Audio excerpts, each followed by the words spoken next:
আচ্ছা, ক্লাস 12 এর স্টুডেন্টদের জন্য আজকে আরেকটা ক্লাস আমাকে নিয়ে আসতে হলো, কারণ অনেকেরই একটু দরকার হয়ে পড়েছে।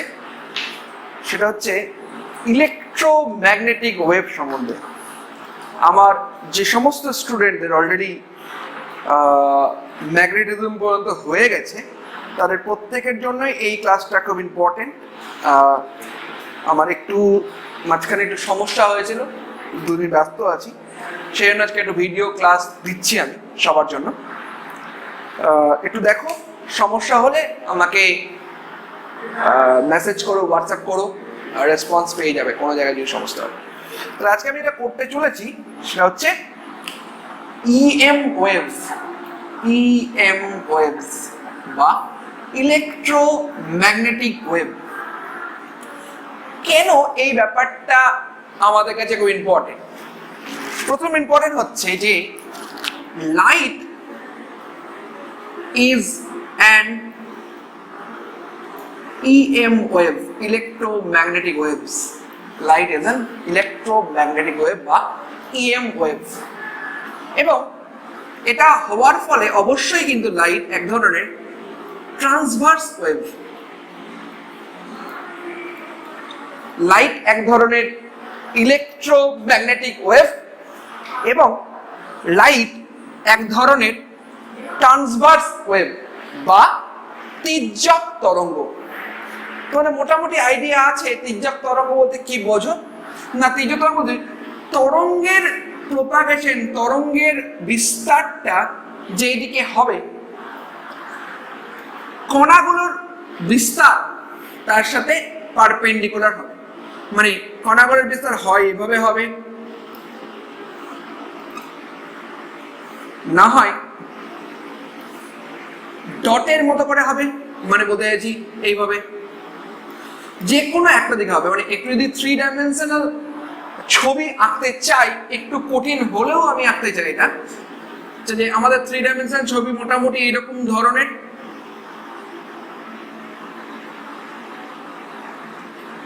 এইরকম ধরনের, আর এটা হচ্ছে এক ধরনের, আর এটা হচ্ছে আরেক ধরনের। মানে ভাইব্রেশনটা দু রকমের ভাইব্রেশন। এবং ইলেকট্রোম্যাগনেটিক ওয়েভ, লাইটের ক্ষেত্রে ইলেকট্রোম্যাগনেটিক ওয়েভ মানে ইলেকট্রিক ফিল্ডের একটা ভাইব্রেশন। মানে একটা ভাইব্রেশন হচ্ছে vibration due to electric field, আর আরেকটা হচ্ছে যেটা আমরা এটা দিয়ে আঁকছি, এটা একটু বোঝার চেষ্টা করি। এটা কিন্তু আমাদের আছে এক্স জেড প্লেনে, হ্যাঁ মাথায় রাখিস। এটা হচ্ছে vibration due to magnetic field. So এই দু ধরনের ভাইব্রেশন আমরা লাইটের ক্ষেত্রে দেখতে পাই। একটা হচ্ছে vibration due to electric field এবং আরেকটা হচ্ছে vibration due to magnetic field. এবং অবশ্যই আমরা ওয়েভ যেহেতু বলছি, তাহলে ওয়েভের ইকুয়েশনগুলো সাধারণত দেখতে হয় ই ভেক্টর ইকুয়ালস টু হয় P0 sine omega t minus কে জেড। ধরো সাপোজ জেড অ্যাক্সিস বরাবর, আচ্ছা আমি এখানে কে এক্স ধরেছি, তো তাহলে কে এক্স অ্যাক্সিস বরাবর প্রপাগেশন, এটা এক্স, এটা ওয়াই, এটা জেড। দেখা যাক কোনটাকে আমি কি করে ধরেছি। হ্যাঁ ঠিক আছে, তাহলে এটা ইলেকট্রিক ফিল্ড হবে জে ক্যাপ বরাবর, আর ম্যাগনেটিক ফিল্ড হবে B0 sine omega t minus কে এক্স। এটা হবে এটা যদি জে ক্যাপ হয়, এটা হবে কে ক্যাপ বরাবর। তাহলে কি কি ক্রাইটেরিয়া আমাদের লাগবে? দেখো, ক্রাইটেরিয়া হচ্ছে একটাই, E vector cross B vector, এর যে ডাইরেকশন, এটা যাতে ডাইরেকশন অফ প্রপাগেশন হয়। দেখো আমরা কি বলছি, ইলেকট্রিক ফিল্ড বলেছে আমি জে ক্যাপ বরাবর, ম্যাগনেটিক আমি বলেছি, ফিল্ড আমি বলেছিলাম তোমার হচ্ছে কে ক্যাপ বরাবর। সো জে ক্রস কে হলে আমরা আই ক্যাপ বলতেই পারি। তো এইভাবে কিন্তু আমরা ব্যাপারটাকে আস্তে আস্তে আস্তে আস্তে রেডি করব, ঠিক আছে? আচ্ছা, এছাড়াও আর কি দেখো, আরো কিছু ক্রাইটেরিয়া একটু দেখে নাও এখান থেকে। দেখ, আমরা বারবার করে বলছি যে লাইট হচ্ছে এক ধরনের ওই তোর হচ্ছে ইলেকট্রোম্যাগনেটিক ওয়েভ এবং সেটা ট্রান্সভার্স ওয়েভ বলে। যেহেতু প্রপাগেশন হচ্ছে, তাহলে আমরা জানি differential equation of progressive wave, এটা কেমন একটু দেখো না। Differential of equation of progressive wave সাধারণত এটা দেখতে হয় d2y dx2 is nothing but 1/c square, বা তোমরা এটা 1/v স্কয়ার করতে পারো, d2y dt2, ঠিক আছে। তাহলে এখানে দেখ এই রকম রিলেশনটা কিন্তু ইলেকট্রিক ফিল্ডের জন্যও খাটবে, ম্যাগনেটিক ফিল্ডের জন্যও খাটবে। মানে এখানে রিলেশনটা কি হবে দেখো, d2e vector dt2 is equals to 1/c square d2e এটা হবে dx2। এগুলো না সাধারণত দেখা যায় আমার ওই মানে এডিট করার টাইম আজকে আমার ঘরে নেই, দেখো তাহলে এগুলো হয় del 2e del x2 equals to 1/c square del 2e del t2। মানে বলতে চাইছি এখানে পার্সিয়াল ডেরিভেটিভ করা হয় এই ক্ষেত্রে, মানে যখন আমি x এর সাপেক্ষে ডেরিভেটিভ করব তখন যদি অন্য কোনো কোয়ান্টিটি থাকে, যেমন ধরো এখানে t আছে, তাহলে t টাকে অ্যাজ এ কনস্ট্যান্ট হিসেবে ভাববো। হ্যাঁ, আবার আরেকটা হয় del 2b, এদিকে ভেক্টর দিতে হবে, এদিকে ভেক্টর দিতে del 2b del x2 is equals to 1/c square del 2b del t2, ঠিক আছে। এই ধরনের বেসিক কিছু রিলেশন আমরা কিন্তু করব। ওকে, আচ্ছা, এই দুটো থেকে সলিউশন করেই কিন্তু আলটিমেটলি আমরা এই ধরনের আর এই রকমের সলিউশন গুলো নিয়ে এসেছি, এটা একটু মাথায় রেখো। এবং এছাড়াও কি হয় না, ইলেকট্রিক ফিল্ড দেখ বেসিক্যালি এই দুটোর মধ্যে কিন্তু কোনো রকমের ফেজ ডিফারেন্স নেই, তাহলে কি আমি এটা বলতেই পারি electric field vibration and magnetic field vibration are in same phase, মানে এই দুটো কিন্তু একই দশাতে থাকে। এবং এক্ষেত্রে অন্তত সিটা কি পাওয়া যায়, দেখো সিটা পাওয়া যায় হচ্ছে 1/√μ0 এপসাইলন 0, যেখানে μ0 হচ্ছে ফ্রি স্পেস পারমিয়াবিলিটি আর এপসাইলন 0 হচ্ছে ফ্রি স্পেস পারমিটিভিটি। এবং তোরা যদি ক্যালকুলেট করে দেখিস এই ভ্যালুটা nearly equals to 3 × 10⁸ metre per সেকেন্ডের কাছাকাছি হবে, নিজেরা ক্যালকুলেট করে দেখতে পারো। হ্যাঁ, আচ্ছা চলো নেক্সট। এবার কি হয় দেখ, বিভিন্ন কালারের যে লাইট আমরা দেখতে পাই, দেখ আমাদের কাছে ভিজিবল রিজিয়নটা কিন্তু খুব কম। আমাদের ভিজিবল রিজিয়নটা হচ্ছে যদি ল্যামডা সেন্সে বলি, মানে যদি ওয়েভলেন্থের সেন্সে বলি, মোটামুটি 4000 অ্যাংস্ট্রম থেকে 8000 অ্যাংস্ট্রম এই রিজিয়নের ওয়েভলেন্থই কিন্তু আমরা দেখতে পাই। This is our visible region. Okay, এছাড়াও আরো অনেক আছে, ইনফ্রারেড রিজিয়ন আছে, এক্স রিজিয়ন আছে, বই থেকে ওই লিস্টটা একটু মনে রাখবি কোনটা বেশি কোনটা কম, আল্ট্রাভায়োলেট, তারপর হচ্ছে তোর এক্স রে, ইনফ্রারেড, আরো যে সমস্তগুলো আছে সবগুলোই তোমরা কিন্তু অল্প স্বল্প একটু মনে রাখবে। ওকে, তাহলে এই 4000 থেকে 8000 কিন্তু আমরা বেসিক্যালি আমাদের ভিজিবল রিজিয়ন। এর মধ্যে 4000-এর দিকে মানে কমের ওয়েভলেন্থ গুলো হচ্ছে ভায়োলেট কালার, যত বাড়বে আস্তে আস্তে রেডে গিয়ে কিন্তু আমরা মোটামুটি হাই ওয়েভলেন্থটা দেখতে পাবো। ওকে, চলো নেক্সট, এটা একটু আয়ত্ত করো। এই চ্যাপ্টারটা কিন্তু একটু ইনফরমেটিভ, ঠিক আছে, প্রচুর ইনফরমেশন আমরা এখান থেকে দেবো, সেগুলো একটু বিভিন্ন সময় তোমাদের অ্যাপ্লাই করতে হবে। অলরেডি কিন্তু অনেকগুলো ইনফরমেশন দিয়েছি, আরো কিছু ইনফরমেশন আমি দিচ্ছি। আচ্ছা, সাধারণত কি হয় লাইটের ক্ষেত্রে এনার্জি বয়ে নিয়ে যাওয়ার ব্যাপার থাকে। লাইট তো একটা টাইপের এনার্জি, লাইট ইজ এনার্জি অবশ্যই। তাহলে সেই এনার্জিটা যে যায়, সেই এনার্জিটা যাই হচ্ছে ইলেকট্রিক ফিল্ড এবং ম্যাগনেটিক ফিল্ডের সঙ্গে সঙ্গে। মানে টোটাল এনার্জি যেটা হয় তার একটা পার্ট হয় ইলেকট্রিক এনার্জি আর আরেকটা পার্ট হয় ম্যাগনেটিক এনার্জি। এবং আর একটু বলে দিই, সেটা হচ্ছে যে এই ইলেকট্রিক এনার্জি এবং ম্যাগনেটিক এনার্জি হয় 50-50, মানে এইটা হয় 50% total energy 50% electric energy, total energy 50% হচ্ছে ম্যাগনেটিক এনার্জি, প্রায় হাফ হাফ কন্ট্রিবিউশন আমরা সাধারণত দেখতে পাই। এবার দেখো ইলেকট্রিক ফিল্ডের ই টোটাল মানে এনার্জি, ইলেকট্রিক এনার্জি, ধর ইলেকট্রিক এনার্জি, এটা ডিফাইন করি আমরা ইপসাইলন 0/2। এটা এগুলোর কোনো প্রুফ তোমাদের সিলেবাসে নেই, এগুলো আমরা অনার্সে আমাকে করাতে হয়, তোমাদের দরকার নেই, তাই না, করাবো না। E square d tau, this is the form of electric energy, and similarly magnetic energy ফর্মটা হচ্ছে, ম্যাগনেটিক এনার্জি ফর্মটা হচ্ছে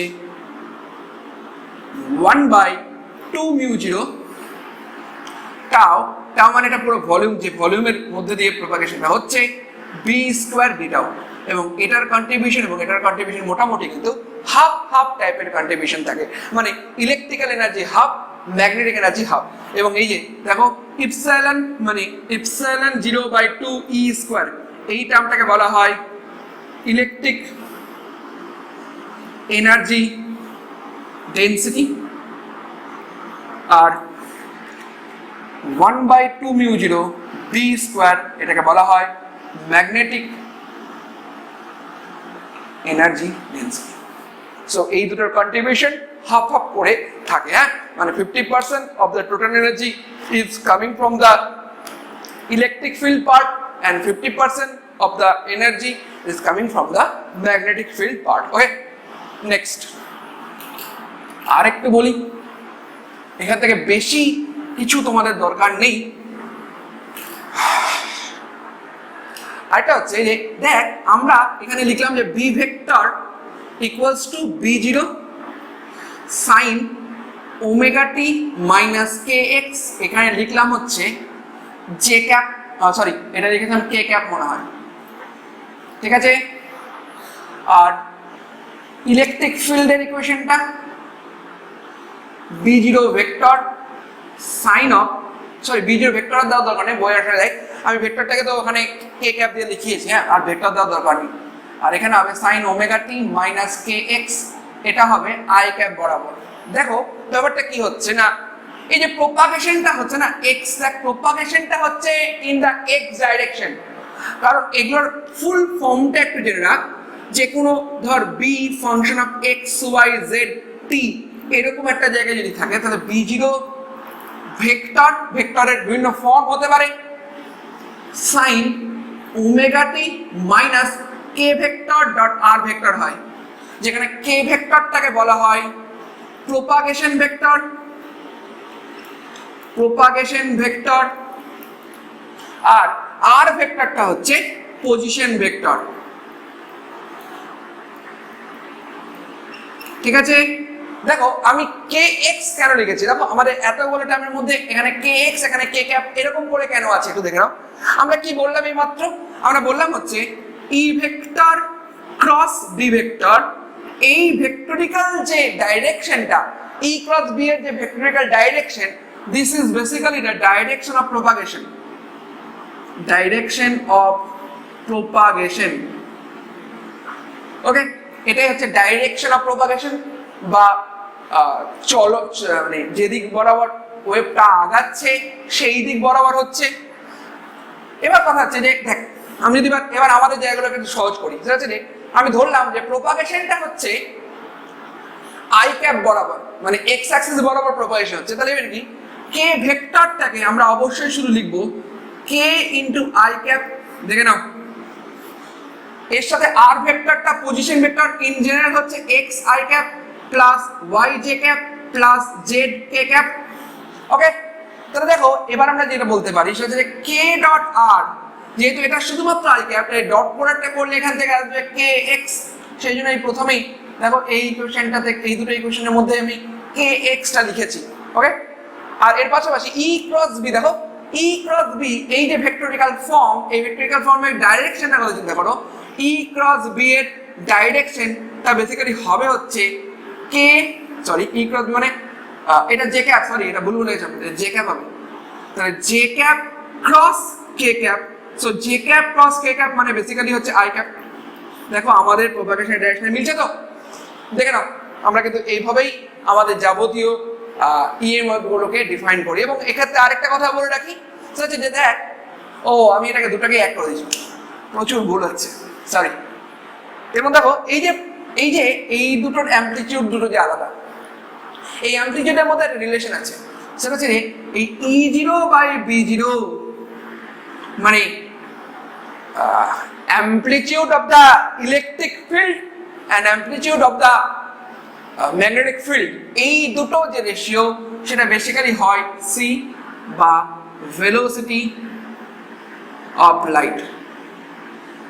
কেন ভেলোসিটি অফ লাইট বললাম? দেখো এটা কোন মিডিয়ামে velocity of light in free space হতে পারে, যদি মিডিয়ামটা ফ্রি হয় তাহলে এটা c হবে, মিডিয়ামটা যদি অন্য কিছু হয় তাহলে E0/B0 equals to v velocity of light in that medium হবে। মানে যে কোনো মিডিয়ামের সাপেক্ষে এই E0/B0 রেশিওটা হচ্ছে বেসিক্যালি ওই মিডিয়ামের মধ্যে লাইটের ভেলোসিটি। তাই লাইটের ভেলোসিটি বার করার এই একটা প্রসেস আমরা খুব ভালো করে করতে পারি। বলো ক্লিয়ার না? আচ্ছা, এবার আরো দু একটা কথা একটু বলে শেষ করি। অনেক সময় রিফ্র্যাক্টিভ ইন্ডেক্স বের করতে হয়, দেখো সেটা কি করে। ধরা যাক তোকে একটা প্রোপাগেশন ভেক্টর দিয়ে দিয়েছে, সাপোজ প্রোপাগেশন ভেক্টরটা আমার মতো এত সহজ নয়, সাপোজ প্রোপাগেশন ভেক্টরটা হচ্ছে kx i cap plus ky j cap plus kz ky j cap plus kz k cap. ঠিক আছে, প্রোপাগেশন ভেক্টরটা এরকম। তাহলে প্রোপাগেশনের মড ভ্যালু কি হবে দেখো, তাহলে কে ভেক্টরের মড ভ্যালু আলটিমেটলি কি দাঁড়াচ্ছে দেখো, mod value of K vector is basically kx square plus ky square plus kz square. এবার দেখ আমরা ওয়েভের যে রিলেশন পেয়েছি, আমরা ওমেগা বাই সাপোজ ভি, দেখো ওমেগা মানে হচ্ছে 2πn আর ভি মানে হচ্ছে n ল্যামডা, দেখে নাও। তাহলে এটা হয়ে গেল হচ্ছে 2π/λ which is basically k। তাহলে ভেলোসিটি অফ লাইট ওয়েভ বিভিন্ন মিডিয়ামের ক্ষেত্রে এটা হবে হচ্ছে ওমেগা বাই কে করে। এবার যে কোনো মিডিয়ামের ক্ষেত্রে ওমেগার ভ্যালু কিন্তু চেঞ্জ করে না, omega it depends on the frequency, medium চেঞ্জের সাথে সাথে ওমেগার ভ্যালুর কোনো চেঞ্জ হয় না। তাহলে আমি বলতেই পারি যে মিডিয়ামের সাথে সাথে শুধুমাত্র কে ভেক্টরটাই চেঞ্জ হচ্ছে। তাহলে আমরা এখানে বলতে পারি v equals to omega by mod of k, যে প্রোপাগেশন ভেক্টরটা থাকবে তার মড ভ্যালু বের করলেই হয়ে যাবে। এখান থেকে ভেলোসিটি একটা ভ্যালু বেরিয়ে আসবে, এই ভেলোসিটি ভ্যালু থেকে রিফ্র্যাক্টিভ ইন্ডেক্স নিউ কি করে বের করে দেখো c/v করে, কারণ c টা আমরা জানি, c মানে 3 × 10⁸ আর কিছু নয় metre per second by omega by √k। দেখো আলটিমেটলি এখান থেকে যদি লক্ষ্য করো ওমেগার মধ্যে লুকিয়ে আছে frequency which is the constant quantity। So এইভাবে কিন্তু এই মেথডে তুমি ওই মিডিয়ামের রিফ্র্যাক্টিভ ইন্ডেক্সটা খুব ভালো মতো করে বের করতে পারবে, refractive index of that medium. এটা খুব হেল্পফুল প্রসেস। এই আজকের ক্লাসটাতে আজকে 20 minutes or nearly equals two 20 minutes একটা ক্লাস হচ্ছে। এই ক্লাস থেকে যে সমস্ত ইনফরমেশন গুলো পাচ্ছ সেগুলো নিজেরা সুন্দর করে নোট ডাউন করো। নিট বা জেইই মেনের প্রিপারেশনের জন্য কিন্তু এই চ্যাপ্টারটা খুব ইম্পর্টেন্ট। ঠিক আছে, আজকে তো এই পর্যন্ত থাকছে। এই ক্লাসটা সবাই ভালো করে দেখো, এই ক্লাসটা প্রিমিয়াম করা আছে, আমি থাকবো হয়তো, দেখো প্রবলেম হলে আমাকে হোয়াটসঅ্যাপ করো। এমনকি তোরা এরকম করে হোয়াটসঅ্যাপ করতে পারিস যে ভিডিওর টাইম, স্যার এই টাইমে আপনি কি বলেছেন সেটা আমি বুঝতে পারিনি, সো একটু দেখো, নিজেদের মতো করে এই চ্যাপ্টার নোট করো। আমি যেটা বলে দিয়েছি এত ইনফরমেশন কিন্তু বইয়ে পাবে না, ঠিক আছে? সো বইয়ের মতো করে পড়তে যেও না, আমার মতো করে পড়ো। যদি সমস্যা হয় আমাকে ফোন করো, এটা কিন্তু আমি দুয়ারির বইয়ের মতো করে পড়াইনি। ওকে, চলো বাই।